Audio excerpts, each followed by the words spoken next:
Last week I shared a story about this, which was once this, which was once this. But as you know, the citizens were not happy that this became this.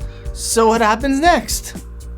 Well, the landscapes and shorelines we know are not always what we think they are. No one walks along the shore and thinks that what they're walking on is not a part of the natural landscape.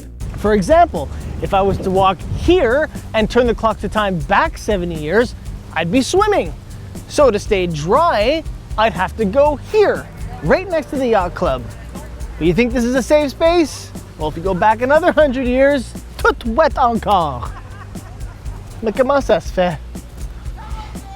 In the 1850s, when our dear Beaconsfield Golf Club was just a quarry because of its high-grade limestone, the large stone blocks quarried out were used to build the foundations of the Victoria Bridge. So to get it there, the quickest way was to build a spur line from the quarry all the way to the shore, and from that build a pier extending 800 feet into Lac St. Louis, where a barge would come and collect all the stone. Once the bridge was complete in 1859, the spur line was removed, the quarry became a golf course, as one does, and the pier became the most ideal location to build the eventual Point Claire Yacht Club some 20 years later, where McKinnon went and Roddick. Remember those guys?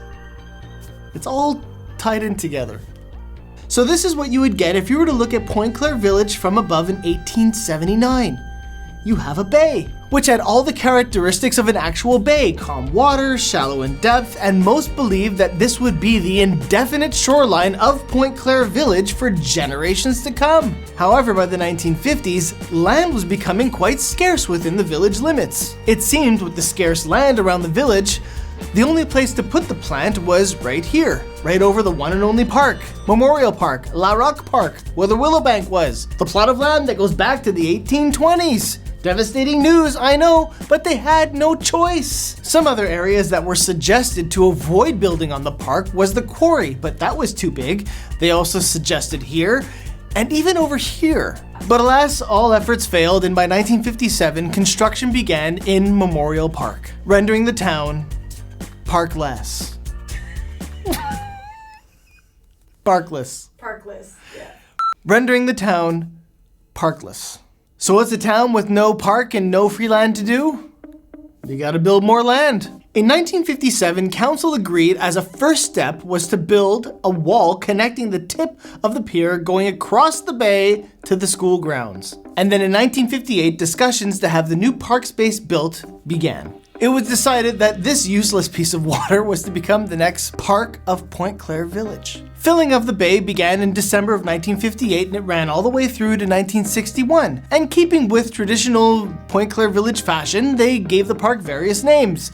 Village Bay Park, Harborside Park was a good one, but not a keeper because in 1963, it officially opened as Alexandre Bourgeot Park.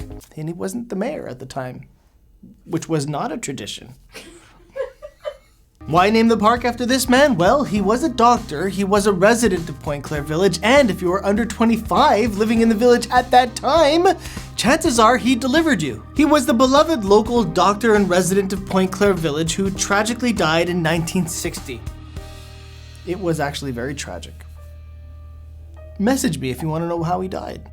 So looking back, the legacy of Lot 94 was sadly lost and forgotten because of the necessity of a new water filtration plant, which took its place at a time when expansion was inescapable and everyone was building towards the future. So much so that no one had time to think about preservation and honoring the past. However, call me Mr. Brightside, had those events not taken place, we would not have this beautiful park, which I consider the offspring of Lot 94.